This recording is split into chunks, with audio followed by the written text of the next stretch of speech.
Toto je mapa z CSK, Pool, to asi každý hral. ProBuilder je skvelý nástroj na tvorbu levelu. Veľa hier to používa, vrátane tej mojej, ktorá bude onedlho na Steame a je tvorená zhruba zo 70% pravením. Takže najprv sa uistí, že ho máš nainštalovaný. Nájdeš ho v tejto záložke Tools, ProBuilder. Ak ho nemáš, alebo ani túto záložku, tak ho potrebuješ nainštalovať. Dáš Windows, Package Manager a Unity registry a tu si nájdeš ProBuilder a len ho dáš nainštalovať. Takže potom sa ti tuto v tomto paneli objaví taká možnosť Create Cube. Klikneš na to a ťahaním ju vytvoríš. Potom dáš tento tool a keď máš vybraný Face Selection, tak klikneš na stranu tej kocky a môžeš ju takto zväčšovať. A keď držíš Shift, tak vytvoríš ďalšie takéto steny, že sa ti to rozdelí. A týmto spôsobom v podstate môžeš tvoriť level. Ale problém v tom je, že všetko je také random. Rôzne veľkosti, rôzne výšky a to bude najväčší problém potom s mechanikami tvojho hráča alebo aj celej hry. Pretože level design a mechaniky sú priamo spojené. Povedzme, tuto mám hráča a on takúto výšku dokáže vyskočiť. Napríklad. Ale už takúto by nedokázal. Alebo takúto. A ty potrebuješ vedieť tú výšku a stále ju mať nejako rovnakú. Alebo rôzne varianty, ktoré budú vždycky rovnaké. Rovnako rýchlosť hráča a podobne. Alebo jednoducho chcem vytvoriť rovnakú výšku, ako je táto. A proste tak od oka to urobiť úplne nejde. Takže čo urobíme? Je, že zmažem to celé a dáme si toto nastavenie toho magnetu. A uistí sa tiež, že máš toto nastavené na globál a tuto budeš mať veľkosť. To je veľkosť tvojho gridu. Napríklad tu keď dám 4, čo je myslím, že je pôvodné, tak budú také veľké kocky. Ja si dám 1, väčšinou s tým začínam a časom to môžeš meniť, takže to je jedno. Čiže znova idem do tej kocky a teraz už vidím, že sa mi to perfektne snapuje na tie body toho gridu. Takže teraz keď vytvorím kocku, tak bude perfektne 1x1. Čiže teraz si ju zväčším, držím Shift a idem po jednom. Neurobím to, že držím Shift a ťahám, pretože stratíme ten grid. Vidíš, že tu je celá tá strana 1 a tu sú takéto malé. Takže musíme po jednom. A teraz si zvolím tieto steny a zväčším ich do tej strany. Potom si môžem označiť všetky tieto a vidíme, že takto úplne nejde. Aj keď si to dám na tú stranu, tak to neoznačím. Ale keď zakliknem toto tlačidlo, tak ich môžem označiť celé. A mám len túto stranu. Čiže nemám ostatné. A môžem to zväčšiť takto celé. To je ale kocka, že? Nie je to level. Takže čo môžeme urobiť je, že označím si všetko. A vidíme, že takto to neoznačím celé.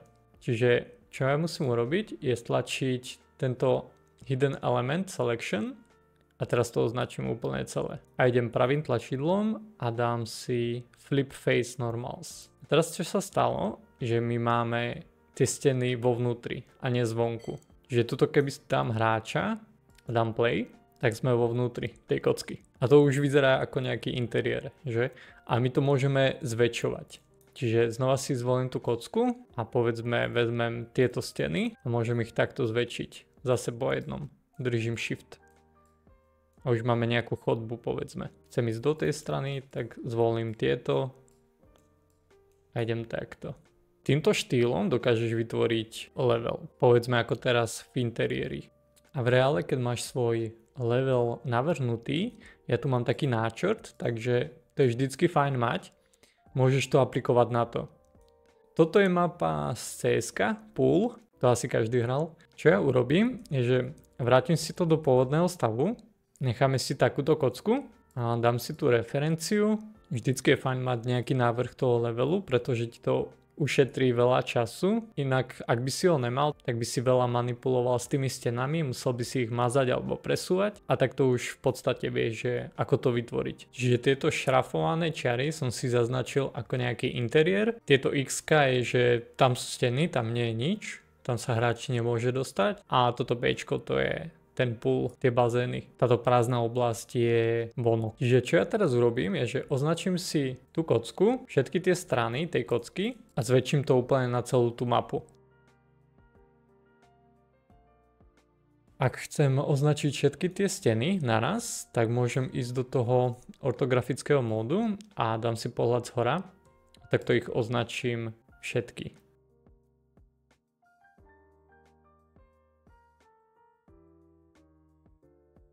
Takto by sme mali a teraz by som odstránil ten vršok tých stien, pretože táto časť je ten vonok. Takže si idem znova na ten vrchný pohľad a odkliknem si tieto skryté objekty. A teraz si to označím. Čiže takto. Vždycky musíš ísť za tie čiary, aby si to označil. No ale vidíme, že označilo mi to aj tak iné steny. Ten ProBuilder má svoje chyby, ale označíš ich tak, že držíš CTRL. Čiže môžem ísť takto a ešte takto. Čiže mám teraz len tú jednu časť. A teraz idem znova pravým tlačidlom a delete faces. No a teraz si vytvoríme tie steny. Ty to nemusíš robiť takto jednou kockou, že proste toto je celý jeden objekt. Môžeš ich mať viacej samozrejme. A rovnako ich môžeš odpojiť. Ak by som chcel, že táto stena bude ďalší objekt, tak dám pravé a detach faces. A teraz je to proste ďalší objekt, túto cube ďalší. Takže kedykoľvek ich môžeš mať viacej. Poďme teraz urobiť tieto steny. Takže ja si označím tie kocky tých stien a znova shift a posuniem. No a tieto steny vonkajšie nepotrebujeme, takže ich môžem zmazať. Tak teraz máme stenu. Rovnako to urobím po všetkých tých stenách.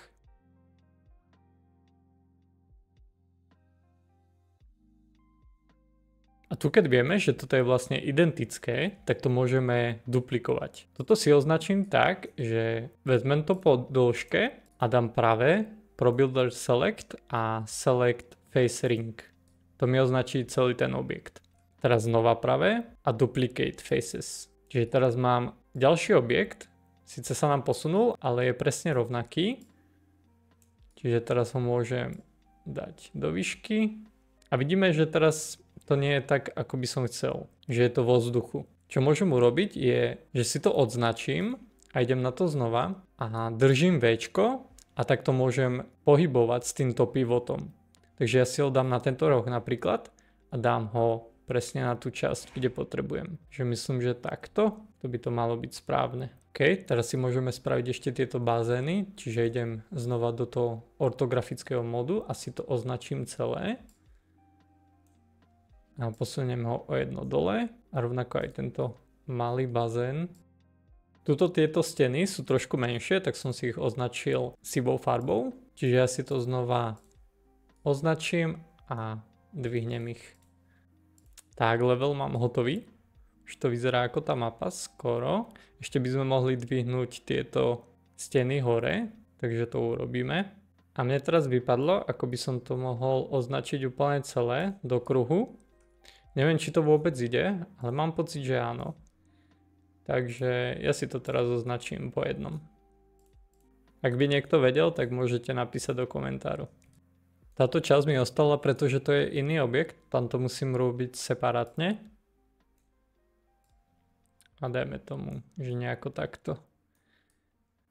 Dobre, tak to máme teraz textúry. Ja som si nejaké našiel už na freepbr.com tuším. A to aplikujeme tak, že stačí, že potiahnem ten materiál na ten objekt. A to sa nám celé zmení na tú textúru. Toto sa nám nezmenilo, pretože to je ďalší objekt, takže to dám aj tu. A vidíme, že to už máme celé. Teraz tie textúry sú celkom dobré, ale keď budeš robiť v inom gride, tak budeš potrebovať ísť do Tools, ProBuilder, Editors a UV Editor. A toto je také zvláštne, ale jedine čo ťa zaujíma je, že ak si označíš, tak to najprv označím celé, alebo len časť, povedzme túto, a potrebujem, aby tie textúry sa dobre zobrazovali. Tak len túto zvolíš, tvoj grid, tú veľkosť. Takže ja mám napríklad 1, tak by som zvolil 1. Keď máš 4, tak dáš 4. A tie textúry sa ti podľa toho zväčšia alebo zmenšia. Takže ja napríklad túto časť chcem modrú a túto červenú. Takže idem znova do toho ortografického módu, to sa dobre označuje. A označím si túto modrú časť Asi takto a ešte potom toto a dám na to ten modrý materiál a to sa mi zmení na modrú. Rovnako aj táto časť červená si ju označím takto a dám si tam červenú. Ešte keby sme chceli zmeniť aj tieto farby, tak si to separátne označím. Alebo môžem urobiť to, že dám pravé tlačidlo, Select a Select Face Loop. To mi označí celú tú časť. Toto je iný objekt, takže to ide pod to. Lenže tu mi to zase označilo veci, ktoré nechcem úplne, takže spravím to radšej manuálne.